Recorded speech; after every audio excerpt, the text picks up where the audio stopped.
Order! Order! You are an incorrigible delinquent at times. Behave yourself, man! Good evening from Westminster, where the Prime Minister has told MPs to look again at her deal ahead of tomorrow's crucial vote, saying they should deliver on the Brexit referendum result for the British people and get on with building a brighter future. She warned that if they don't back her plans, no Brexit might be more likely than no deal.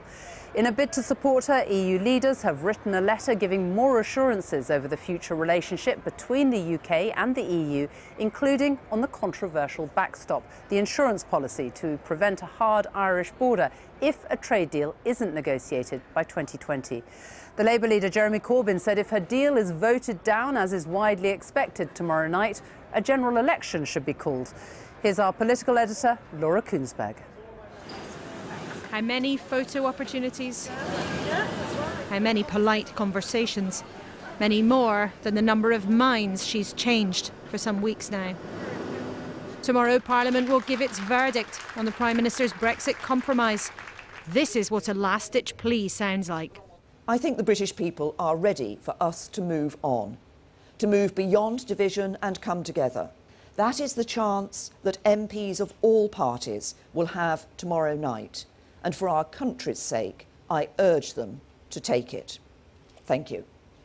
You say this is a good deal, but you know the majority of your colleagues simply disagree with you.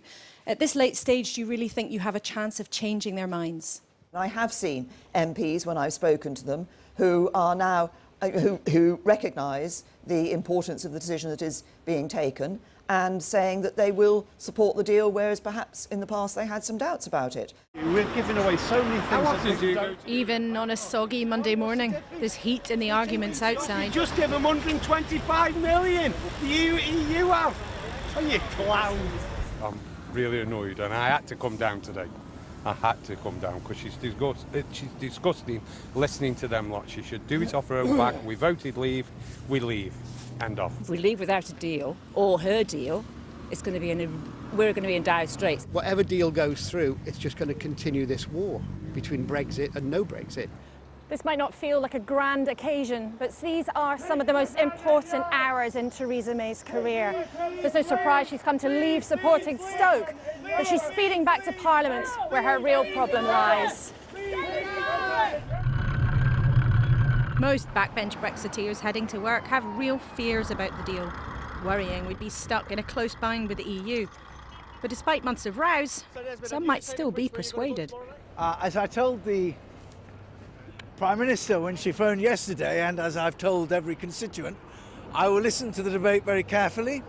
I intend to participate in it this afternoon, and tomorrow evening, when it's over, I'll make my decision. See you soon.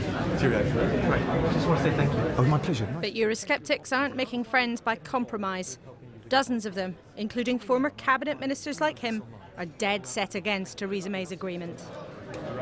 You've got to balance the undoubted but manageable short-term risks with what I think will be devastating economic and democratic consequences for us if we signed up to this long-term deal. This is not for 6 months, it's not for a year, this is for our children. A smaller gang of Theresa May's own MPs believe the way out might be another referendum. If there is really no majority and Parliament is as deadlocked as we think it is, then it may make sense that although we don't want it, that we consider going back to the people with a new referendum. And there weren't many fans for her new promises. A letter from the EU that vows to do everything possible to avoid the so-called backstop, the arrangement to avoid a hard border in Ireland. The EU will not want this backstop to come into force, and the exchange of letters today makes clear that if it did, they would do all they could to bring it to an end as quickly as possible. So I say to members on all sides of this House, whatever you may have previously concluded, over these next 24 hours, give this deal a second look. Today's letter is nothing more than a repetition of exactly the same position that was pulled more than 1 month ago.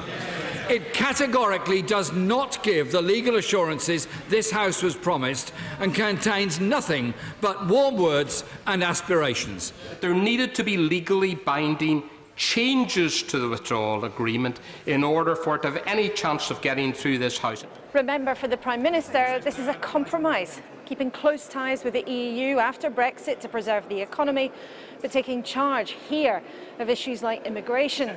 But with only 24 hours to go, this place is a frenzy. Long lists of MPs putting forward ideas of their own. The trouble is, none of the rival groups agree. Yet if, or likely when, the deal goes down tomorrow night, it will still be for the Prime Minister to make the next move. Laura Kunsberg, BBC News.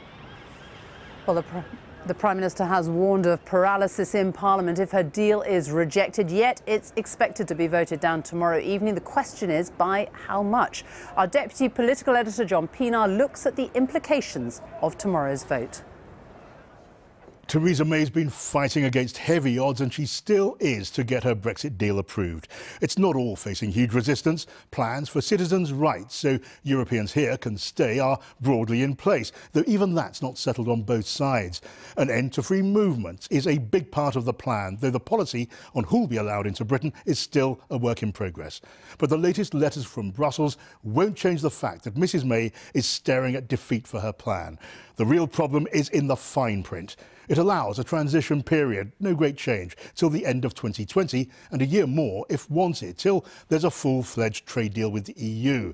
If there's no deal in time, there's the so-called backstop plan to avoid the checks and searches no one wants on the EU's Irish border. It means the UK staying under EU customs rules, Northern Ireland closer still.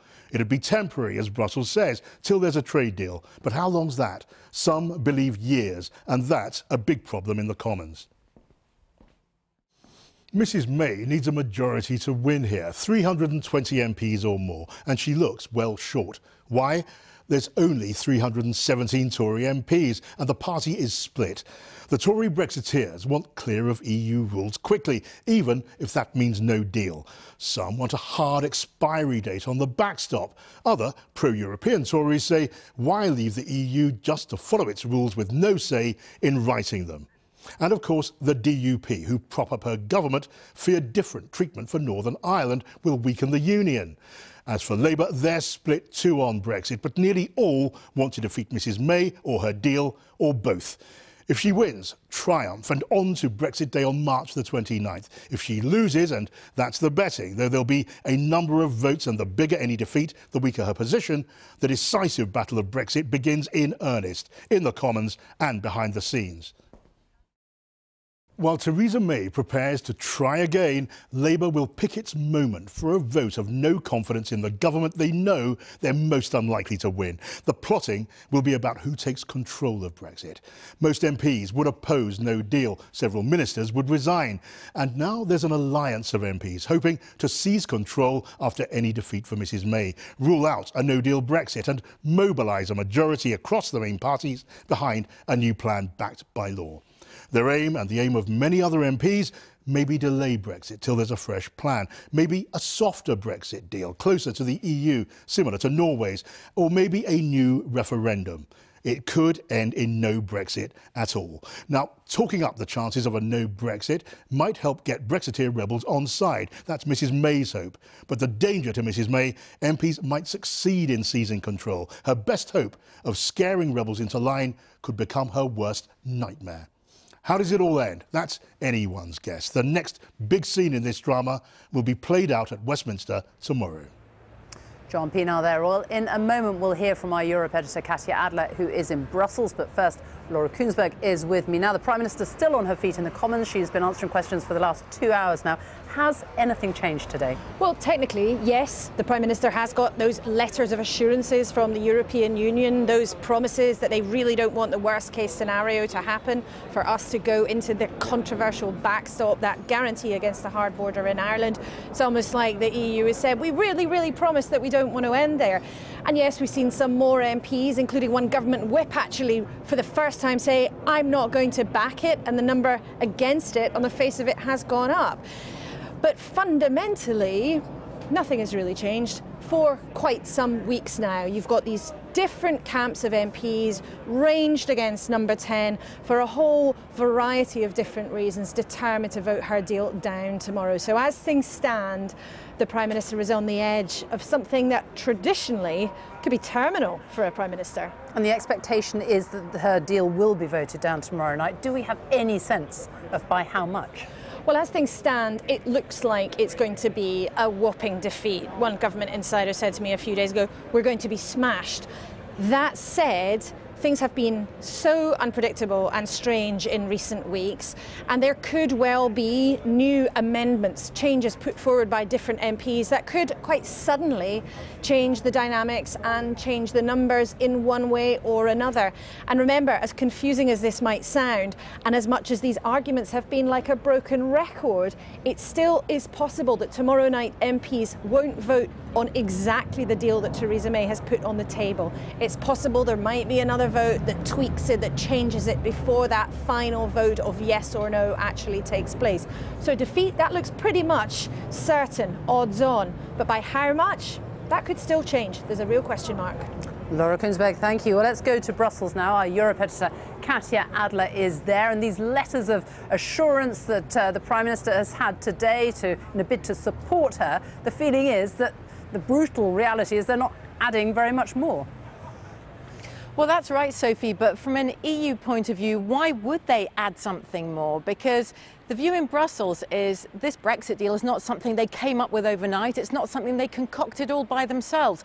It's the result of 2 years of often very difficult negotiations with the UK government, centred largely around Theresa May's red lines, that the UK would be leaving the EU customs union and single market. So the EU wants to keep the pressure on MPs and focus their minds. The underlying message in this letter was, listen, it's not as bad as you think, but this is the only divorce deal on offer to the UK. Take it or leave it.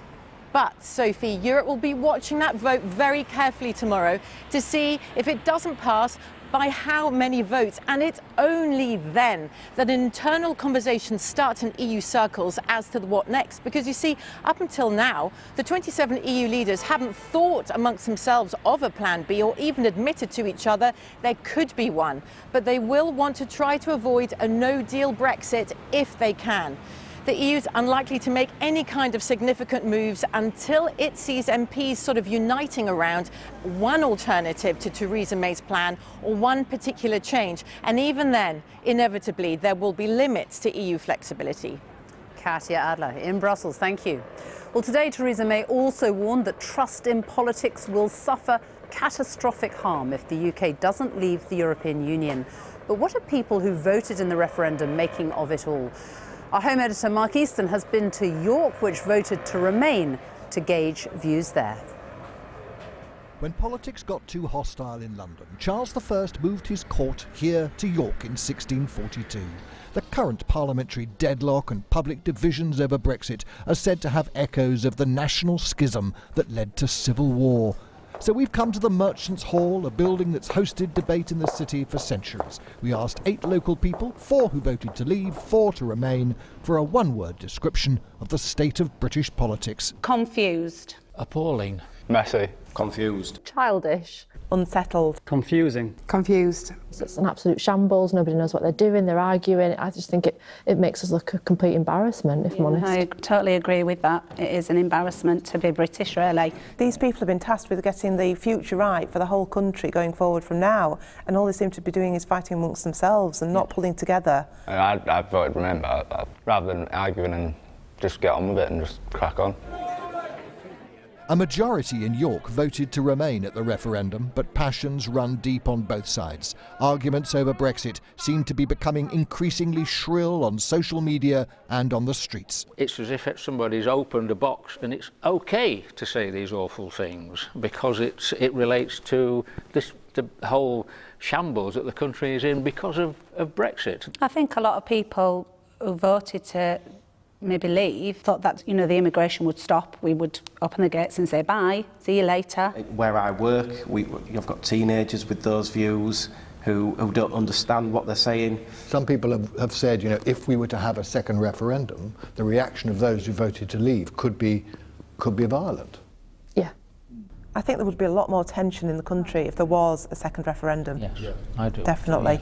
Established to give Northern England more of a say over its affairs, King's Manor in York was once home to the Council of the North. A BBC poll suggests more than 80% of people in York now believe they have little or no control over government decisions that affect their city. I feel like they're in this bubble, fighting amongst themselves, and we're all just on the outside looking into this bubble. I think particularly being further up north as well, we have that distance. Where do we end up?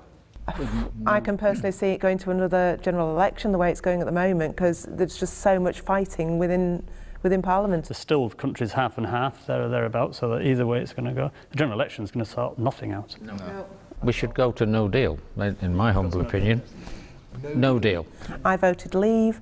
I feel that I was totally uninformed. And, you know, if there was a referendum again tomorrow, it may be different. So a second referendum on the deal? If you know what the deal is before you're asked to vote, then perfect, yeah. You can't just keep going to this referendum, can you? You know, I don't think it was a great idea. You vote for an MP, and then they voice your opinion as a constituents, don't they? But they're not doing it. I can't think of any other industry where this would be allowed. You know, top high directors, management, arguing with, you just wouldn't, you won't get away with it. You've elected your MPs to voice your opinion, so they should sort out amongst themselves. But they're not. No, exactly. Yeah, that is the problem. They can't agree. Where do we go, Elliot? What do we do? When it comes to a no deal, it comes to a no deal. So finally, we want to know how you feel about your country right now, about Britain. I want you to write down a word that describes your mood. Indecisive. Tired. Positive. Positive. Positive. Unsure. Chirpy. Sad. At the beginning of a tumultuous week for the nation's democracy, citizens seem apprehensive but determined to make the best of things. Fortitude and fear in equal measure. Mark Easton, BBC News, York. In less than 24 hours, MPs will be voting on Theresa May's Brexit deal. Today, she appealed to them to give it a second look. She warned her Remain supporting opponents that if her deal is defeated tomorrow, that could mean leaving with no deal. But she had a different warning for no-deal supporters. They were told that the Commons might block Brexit altogether. The Labour leader Jeremy Corbyn said that despite delaying the vote, the Prime Minister had failed to get anything more than warm words from the EU on the Northern Ireland backstop. The Democratic Unionist Party agreed. Our political editor Gary Gibbon has this report. The photo stunts aren't getting more lavish, but Theresa May says the threat is. Second referendum or some other means of stopping Brexit was, the Prime Minister said now, a serious possibility. What do we want? People's vote! When do we want it? Now! Theresa May was visiting Brexit-backing Stoke, but her real audience was MPs many miles south in Westminster. While no deal remains a serious risk, having observed events at Westminster over the last 7 days, it's now my judgment that the more likely outcome is a paralysis in Parliament that risks there being no Brexit. It was an attempt to pull back pro-Brexit Tories to back her deal. In the same vein, the Prime Minister pointed to a letter from Brussels confirming, she said, that the EU didn't want the backstop to happen at all. The European Commission President and European Council President wrote, the promise to fast-track talks on a future relationship had legal value, even though it wasn't in the draft Brexit treaty, and would be treated by the EU in the most solemn manner. This exchange of letters, which gives those further clarifications, which gives those further assurances, which I believe do give that further confidence to members of Parliament. Theresa May then raced back to London, Parliament, and a direct appeal to those MPs. Over these next 24 hours, give this deal a second look. No, it is not perfect, and yes, it is a compromise. But when the history books are written, people will look at the decision.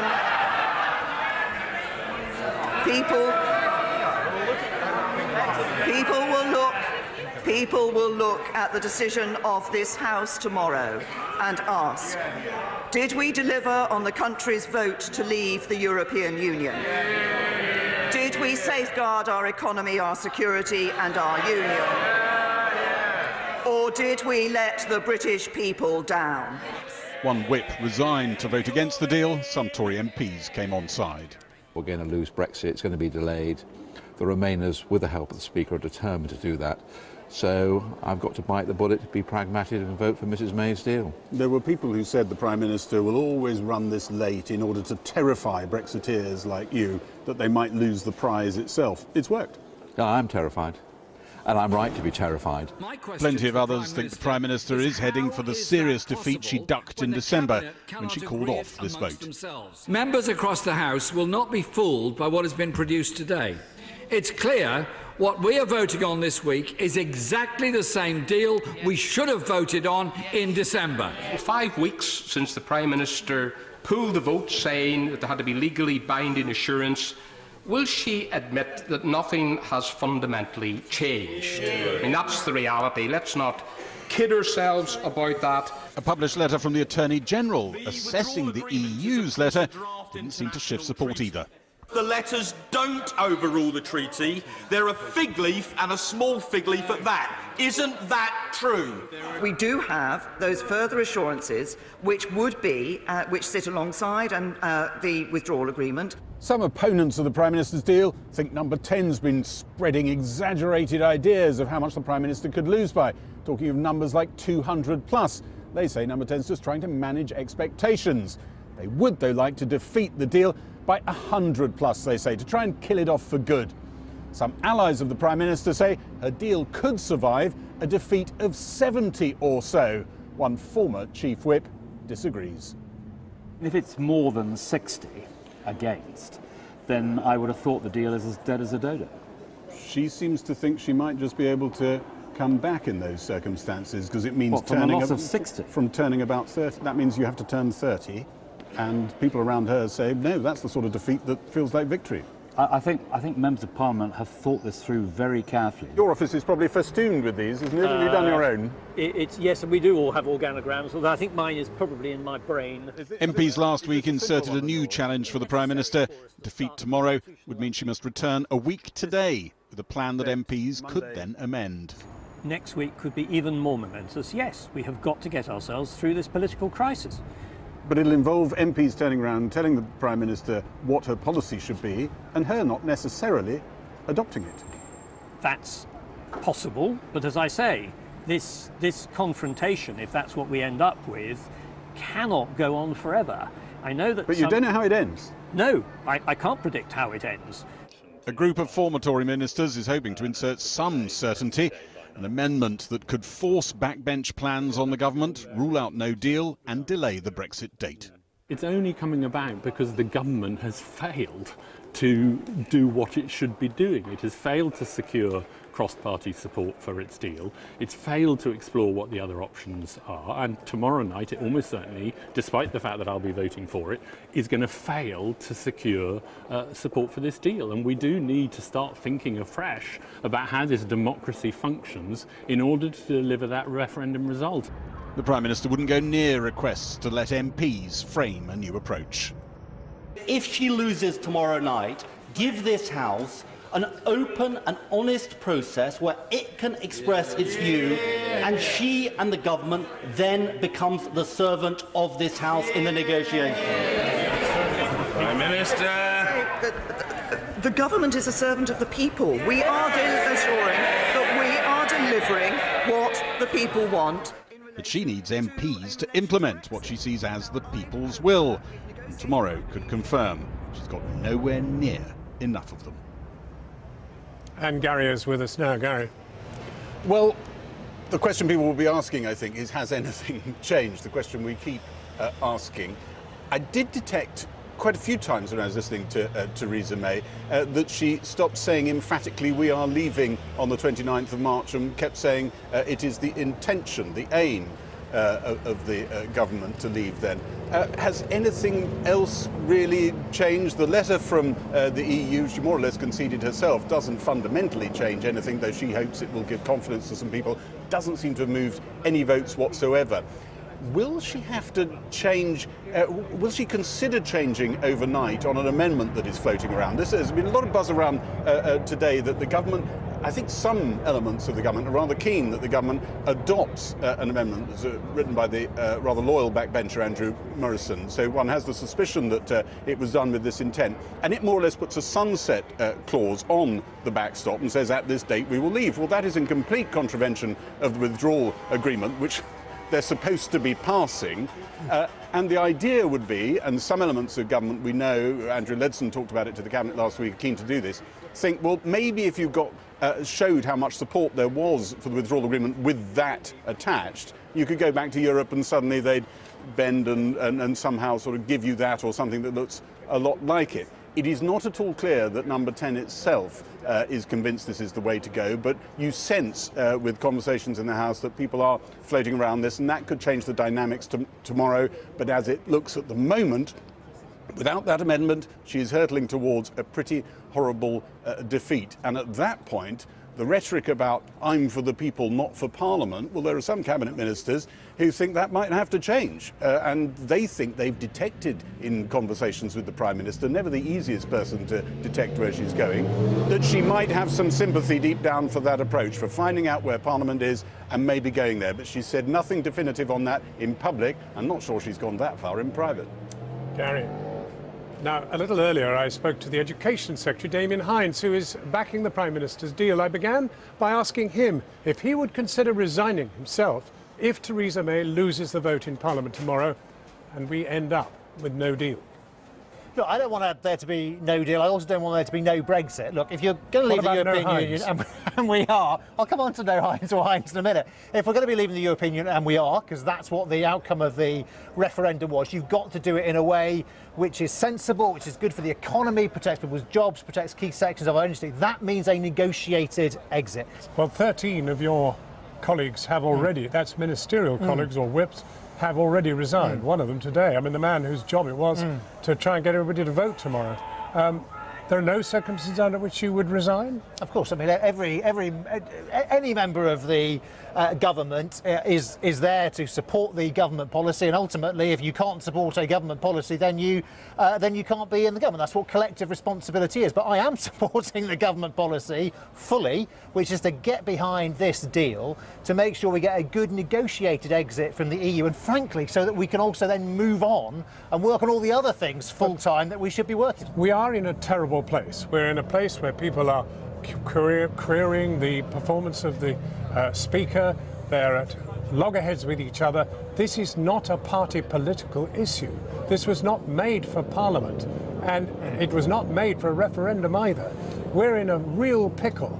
And you've landed us in it. Well, the two halves of that are different. So you're quite right. Actually, I think it's because this is an issue which doesn't cut neatly across, or even vaguely really, across party lines. Well, then why didn't the Prime Minister reach out? Why didn't he reach out? It's for that reason that eventually, you know, there was going to be a referendum. Now, you could debate about whether it was exactly going to come in 2016 or going to come in some other time, but it was going to come. It's been, you know, the policy of the different political parties at different points, and that's why we had a referendum, to put that question directly to the people. They gave an answer. We have to act on it, but we have to act on it in a way which is good for the economy and therefore good for people's jobs. But in many ways you didn't act on it when you should have done it at the very beginning. After the referendum result, the obvious thing to do would have been to say all our parties are split. We must reach out to people who understand the need to respect the referendum, as you put it, and find out how we can put a coalition together to deliver it. You know, we have to remember that when we talk about something like Brexit, sometimes it sounds like, you know, it's entirely up to us in Britain what happens. This has been a negotiation between Britain and the European Union. What the Prime Minister was focused on was negotiating the best deal possible for our country. But you know what's going on in there now. MPs are negotiating with each other. You know that better than I do. Groups are negotiating with other groups, and individual MPs are negotiating with the individual MPs. As I say, 13 ministers have resigned. You know, that is a negotiation that's going on. It should have happened at the beginning. Well, you say negotiate. I mean, I think they're discussing, they're debating, and that's what we do. We can split. I don't know that is such a fine distinction. I think that's quite an important distinction. That's what we do in Parliament. That's actually what Parliament and parliamentarians are for, is to have those debates and discussions about the great issues of the day. And on an issue as big as this, I mean, none of us should be surprised that there are very strong feelings, and as you rightly said, they don't split easily always along party lines, but what the Prime Minister has done is negotiated a deal which people can get behind. Whether they voted Leave or Remain, whether they're in the Conservative Party or the Labour Party, people can get behind. Damien Hines, thank you very much for talking to us. Education Secretary talking to me earlier. Well, as we saw, Theresa May gave her last gasp speech in Stoke-on-Trent, known historically for its potteries. Stoke has a heritage steeped in the business of ceramics, but it now has higher than average levels of unemployment, and people there voted overwhelmingly to leave the EU. Fatima Manji spent the day meeting residents and those still working in the industry to see what they thought of Mrs May's plan. While the Prime Minister hopes the backdrop of this city will fire up her Brexit plan, it seems many of Stoke's residents are just hoping for the whole process to be over soon. At Wade Ceramics, Managing Director Paul Farmer personally voted Remain, even clashing with his own mother who voted Leave. But now he believes MPs need to back the PM's deal. You say there's no upside to Brexit, and yet you think that MPs should get behind Theresa May's deal. I'm not happy, but I'm prepared to accept the voice of the people. You know, if we've got to move forward in that direction, then let's get on and do it, rather than have this ongoing uncertainty all the time. Although he wants May's plan to go through, Paul remains concerned about the impact of Brexit. The whisky industry in particular is very concerned about coming out of Europe because of the potential impact of tariffs. France and Spain are two of the biggest markets that they have in the world, and they're very concerned about how that may or may not affect sales. Ultimately, if it affects their sales, it could well affect our sales. And that's not all. Each week the factory imports 100 tonnes of clay. If there were to be no Brexit deal and a hold-up in supplies from the EU, it could cause a shutdown. Then there's the staff. 20% of their European employees have already left. The British staff were divided in how they voted, but now feel united in frustration at Westminster. I think to stop trying to go against what's been voted for, and all should pull together. There's a lot of action, but at the same time nothing really coming out of that. It's just very frustrating, really. It feels like it's dragging on. Stoke was once dubbed Britain's Brexit capital. Nearly 70% of people voted to leave here. It's not a title many cherish. In fact, the mere mention of Brexit is sometimes met with an eye roll. And people point to closer concerns. In some parts of the city, a third of shops are vacant. But views remain strongly and clearly held, even if for some there's confusion about the ongoing process. What I heard is we get wonky fruit and veg. That's it. It could be worse. It could be worse because we rely on a lot in the European market, you know, from stuff going from Stoke, like, you know. So. But you still think it's worth leaving? Yeah. Even if it's worse? Yeah. A lot of people in this city voted to leave, so... Yeah, well, yes, but unfortunately we're the minority. They never told you enough about it. That was the problem. So that was the problem. I mean, all the MPs seem to be bothered about is their careers, not what's good for the country, and that's it. Out from London, and then we'd be happy. Yeah. You know, the Prime Minister's in town today saying people should back her deal. Do you think they should? Well, no, I shouldn't. They shouldn't back out of the deal. We had a democratic. They should back the Prime Minister's deal. Oh yes, they should. Well, there's nothing else on the cards. I don't like the French. You don't like the French? Never done. Come on, all of them. No. Taking a notice. Regardless of how people stand politically, it seems Stoke is unimpressed by what's seen as the theatrics of Brexit. Fatima Manji in Stoke. Well, now, the banking sector is clear that a no-deal Brexit has to be avoided. The head of its trade body, UK Finance, has told this programme that no deal would be a catastrophe and could cause a 1930s-style economic contraction. He also fears that our departure from the EU will mean London's position as Europe's financial centre is over. Our economics correspondent, Helia Ebrahimi, has this exclusive report. London as the European financial centre appears to most of us, frankly, to be over. A sobering forecast as the Brexit storm clouds gather around the City of London as well as in Westminster. Tonight, the public voice of Britain's banking industry warns that a no-deal Brexit would be a catastrophe and says whatever happens, Britain's place in the world as a financial superpower has been lost. A no-deal Brexit on the 29th of March, where we crash out of the European Union, is a catastrophe. It's a social catastrophe, it's an economic catastrophe, and by implication it's a catastrophe for the industry that I represent, the banking industry. Stephen Jones worries about the dangers of a hard Brexit domino effect that would spill into the real economy. This is about jobs, this is about people not being able to pay their mortgages, not being able to pay back their loans, and that's really, really bad news. I don't wish to be labelled a doom mongerer, but if our economy contracts by 10%, that's 1930s style contraction. That's a credit crunch, isn't it? It is a credit crunch of types. I think that is probably true. And while the economy at home would suffer, it would be places like Frankfurt and Paris that would capitalise on Britain's woes. I think it is unrealistic to assume that we emerge unscathed. Has this diminished London's position in the world? Well, regrettably, I think it has, particularly in a European context. London, as the European financial centre, appears to most of us, frankly, quietly, to be over. We'll do our best to retain what we can in the context of whatever is negotiated, no deal or deal, but Frankfurt and Paris will become much more important financial centres in a European context. But it will be diminished. It will be diminished, in my view. But the man who used to run Britain's Chamber of Commerce sees a different future. The fact is there are 30,000 vacancies in the City of London. The number of jobs has grown. I mean, this is Project Fear Mark III, talked up big time by Remainers, of course. Do you not see any impact from leaving Europe? Yes, of course there'll be some impact. There'll be a period of short-term disruption, but disruption is opportunity. Normally in the Square Mile, they're only too happy to scrap over opportunity. But right now, the industry is looking for certainty. Do you back the Prime Minister's deal? I back a solution which avoids a no-deal Brexit, which is pragmatic and which is the best. But is it a good deal? It's not a great deal, no. It isn't a great deal. There's an awful lot of money being paid for a political declaration, which frankly is not worth the paper it's written on. How can you back the Prime Minister's deal when you say it's not worth the paper it's written on? The Prime Minister's deal is a deal. It takes us forward. Reversing that and going back to Remain, I don't see how we can do that. At the end of the day, we are on a path. Remain implies turning around to the electorate and turning around to business and say, well, you voted for this 2 3/4 years ago, we disagree now. We want you to change your mind and we want to go back to the status quo. I think the boat has sailed on that, and I think we have to move forward with what the original referendum result was. Do you think Brexit is unstoppable then?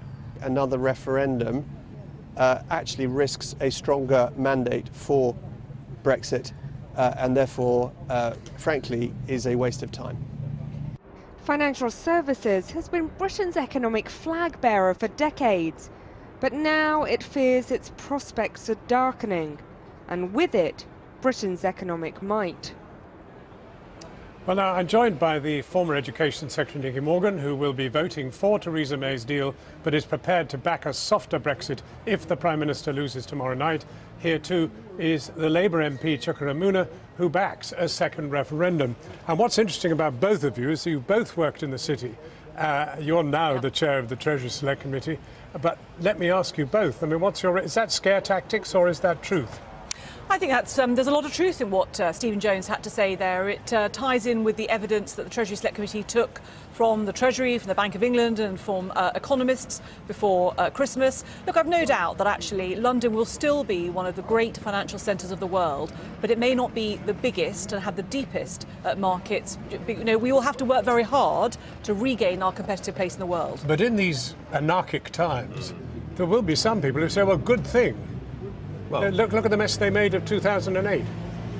Yes, and that's I can understand the sentiment, but the problem is the wholesale capital markets help fund the real economy.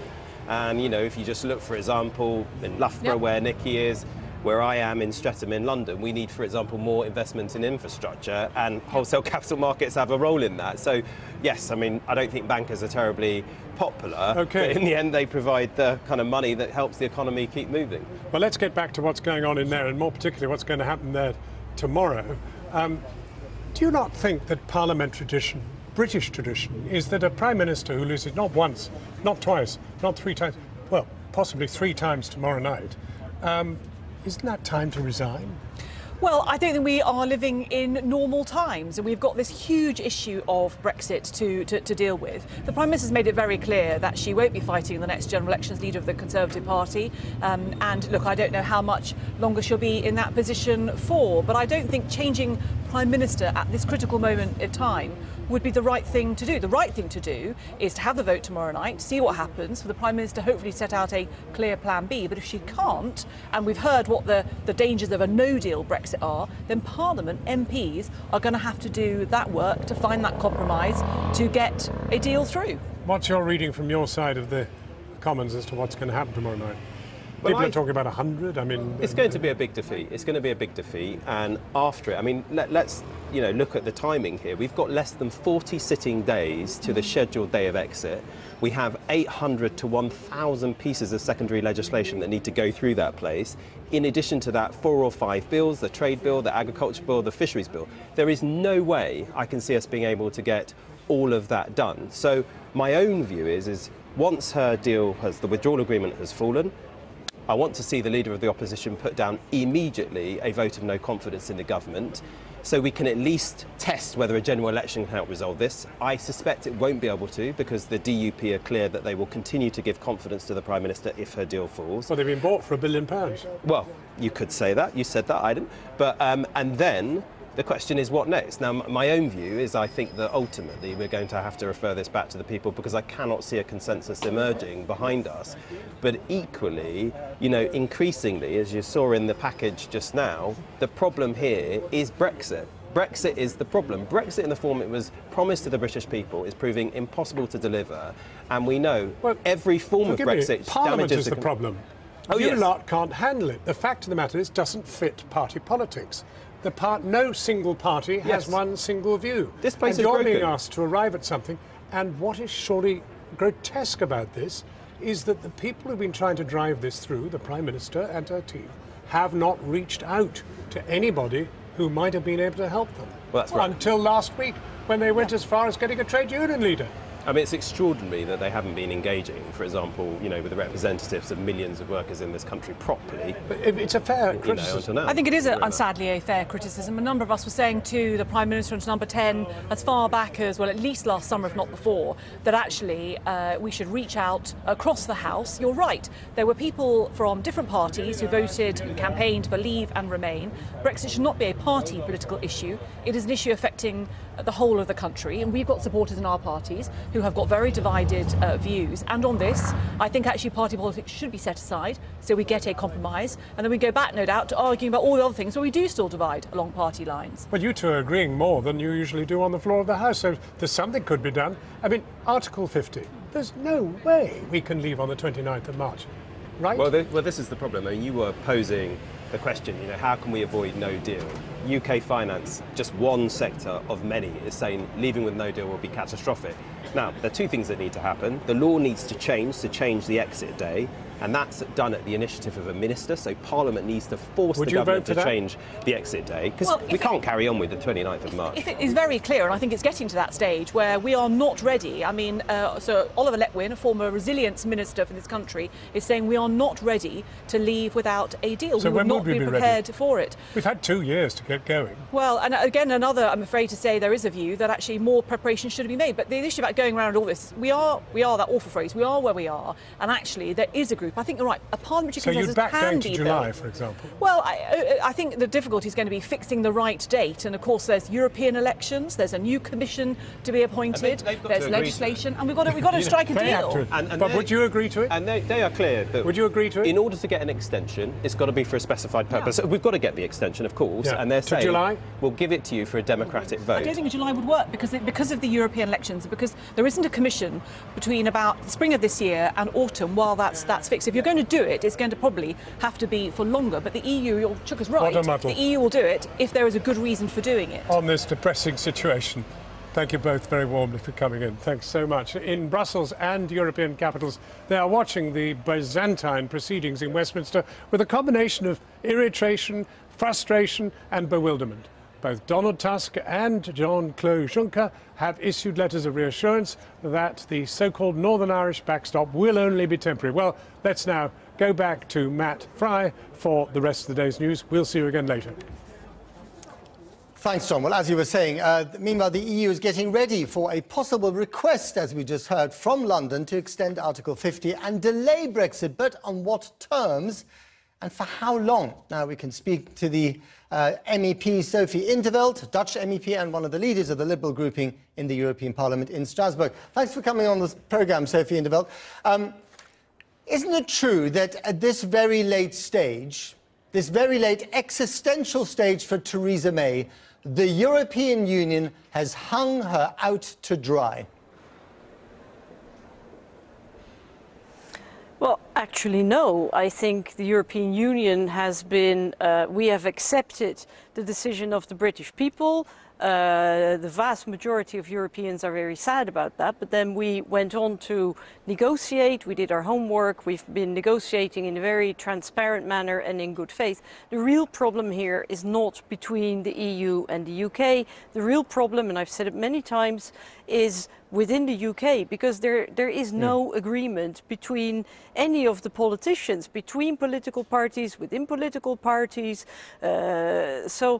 But even if people were to say we have to renegotiate with the EU, exactly what do you want to renegotiate? Because there is not a united UK position. There may not be a united UK position, but it is quite possible that Theresa May's deal, which has been negotiated, by both sides for 2 years now, could pass the House of Commons if there was a line about the backstop that legally gave it a sell-by date. Now, I know your objections to this, but the point is that you might get a chaotic Brexit or a no Brexit with all the kind of populist implications of that because everyone's got stuck on the backstop. Is that a price worth paying? No, but look, you're trying to shift the blame onto the EU now. The reason for the backstop is very clear. We want to respect, uphold the Good Friday Agreement. There should not be, there has to be a proper solution for the border between Ireland and Northern Ireland. And if all the parties negotiate swiftly and in good faith in the time to come, then there doesn't have to be a backstop. And this has been made very clear again today by Juncker and Tusk. And this whole idea that there is some sort of, devious plan behind this, that the European Union would want to keep the UK locked into the European Union, is complete and utter nonsense. Yeah, but I didn't say that. Because the EU is not even capable of that kind of conspiracy. But you don't want the backstop either, so why not just come up with a form of words that satisfies the Tory Eurosceptics, the Brexiteers, and that allows Theresa May to pass this deal, and everyone can just carry on? But look, our job is not to satisfy the Tory Brexiteers. It is the job of British politicians to find consensus, take responsibility for the future of their nation, and it is our job to negotiate on behalf of the European Union and the interest of the citizens of the EU 27.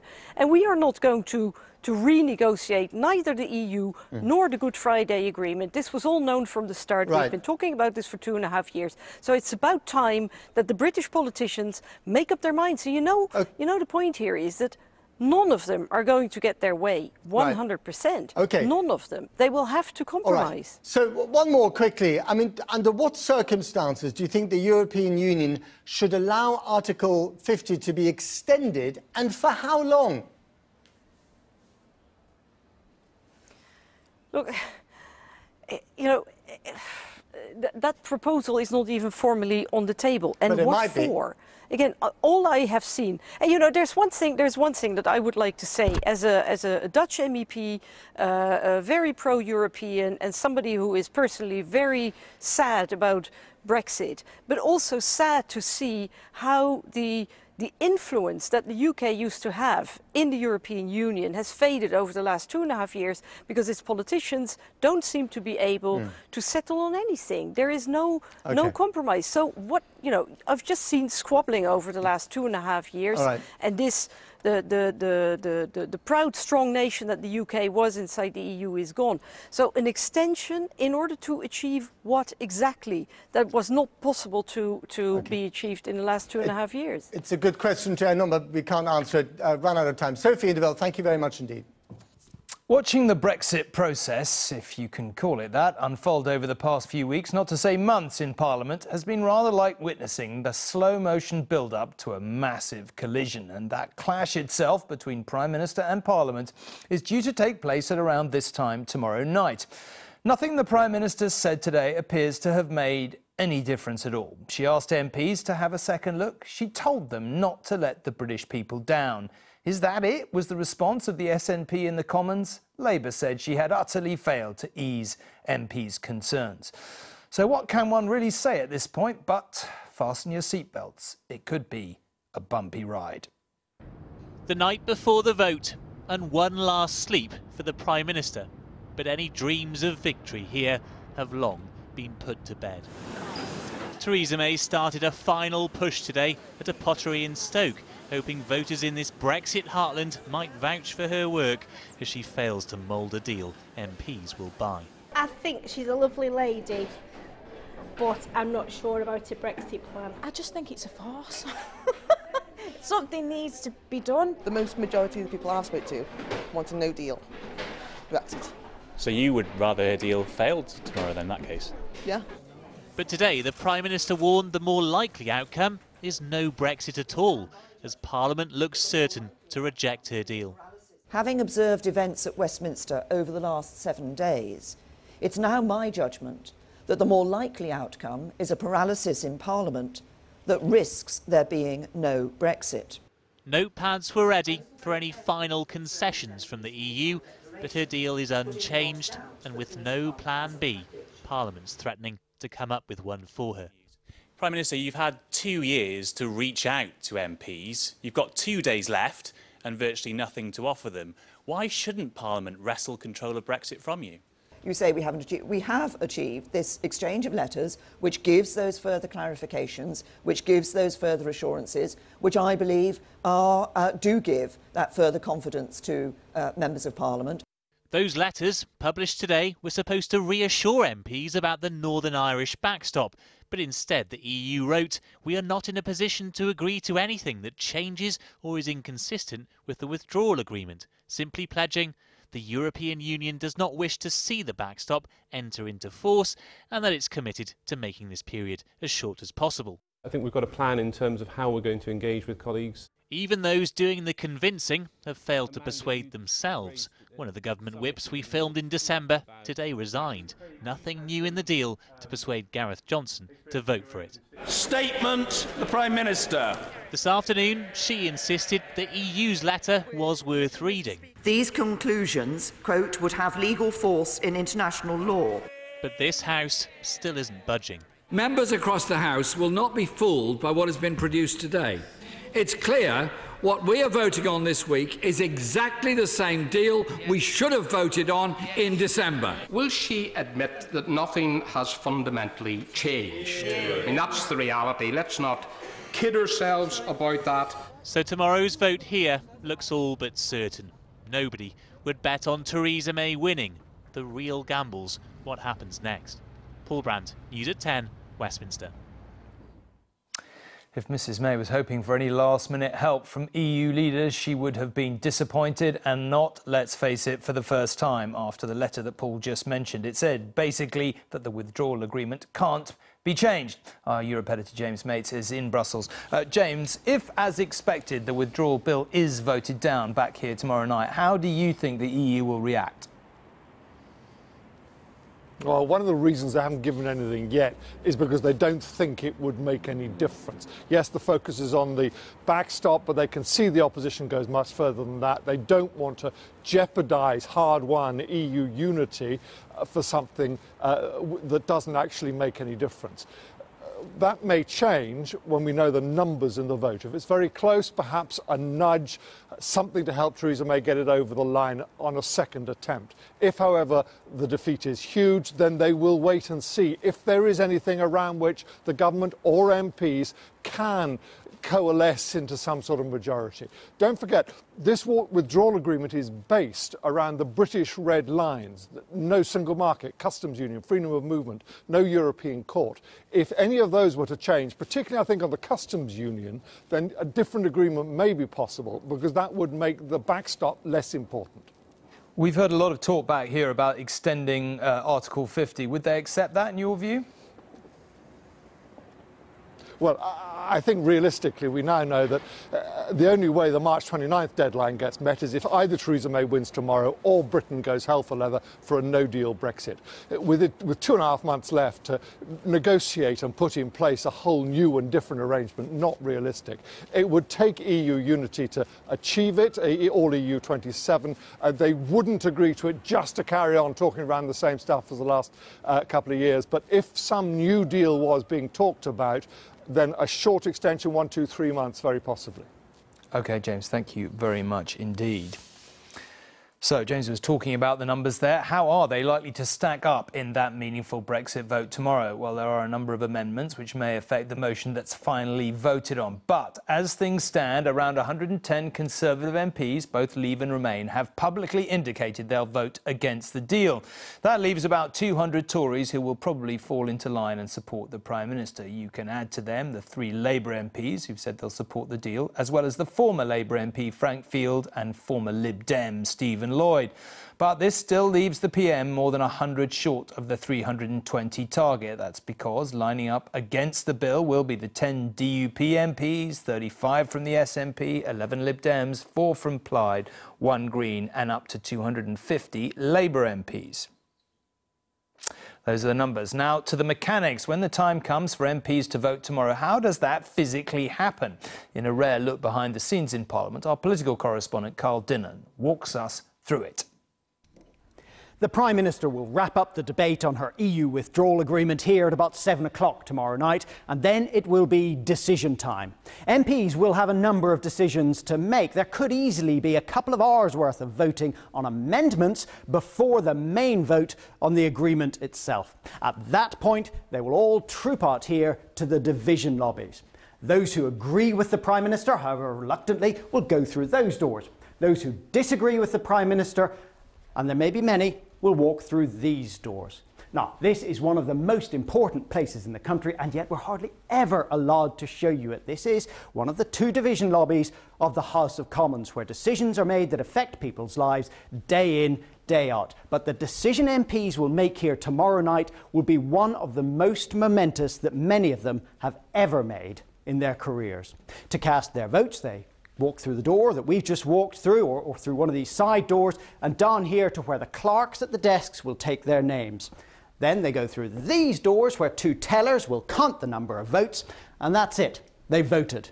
Then everyone goes back into the chamber, and here we are behind the Speaker's chair this time to hear the result. Now, at that point, you may hear cheering from one side or the other, because MPs will already know who's won once they see the tellers line up, because the tellers from the winning side always stand on this side of the dispatch box. And at that point, they'll announce the result, and we will know whether the Prime Minister has carried the day or whether she has lost and has 3 days to come back here with a new plan, and we are potentially facing an almost unprecedented period of political uncertainty.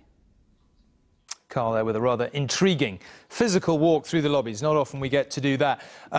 Robert, big match day tomorrow. What, in your view, happens? How do those numbers stack up? Well, she loses. That's the least interesting thing you'll hear from me tonight, because it is inevitable. The story will all be around the magnitude of the loss. You just showed a chart which showed a possible loss by 200. I don't think it will be as big as that. We're already hearing tonight from critics of the deal like Desmond Swain saying he's thinking overnight about possibly supporting her. So, but if you assume in the end 40 or 50 hardline Tory Brexiters go against a 10 DUP, 10 pro-referendum Tories. We are looking at a margin of loss for her of well over 100.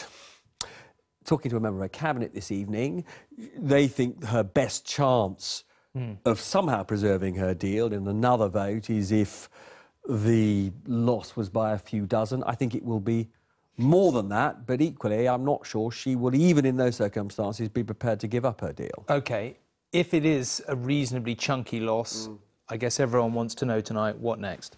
So, tomorrow night, I do expect Jeremy Corbyn, immediately after she makes her statement, to say that they will be calling a vote of no confidence in the government. He'll say that, you know, if she's failed to get the biggest piece of legislation or the biggest, you know, measure facing this country through Parliament. She'll probably win that, right? So but she will win that. Yeah. No, so what next? Right. So members of her cabinet tomorrow will put pressure on her to then sound out Parliament about the kind of deal that MPs might support. The problem is that pretty much every version of a deal that Parliament might support would split her party. A so-called Norway-style deal would see Brexiters saying, you are no longer the Tory party that we felt we belonged to, and they would leave in the way that Steve Baker, a leading Brexiter, said was always a big risk, that this would be like the Corn Laws that destroyed the Whig party. So the reason she will continue to battle for her deal is it's partly about self-preservation, it's also about the preservation of the Conservative Party. OK, these are going to be big weeks. Robert, for now, thank you very much indeed. I've been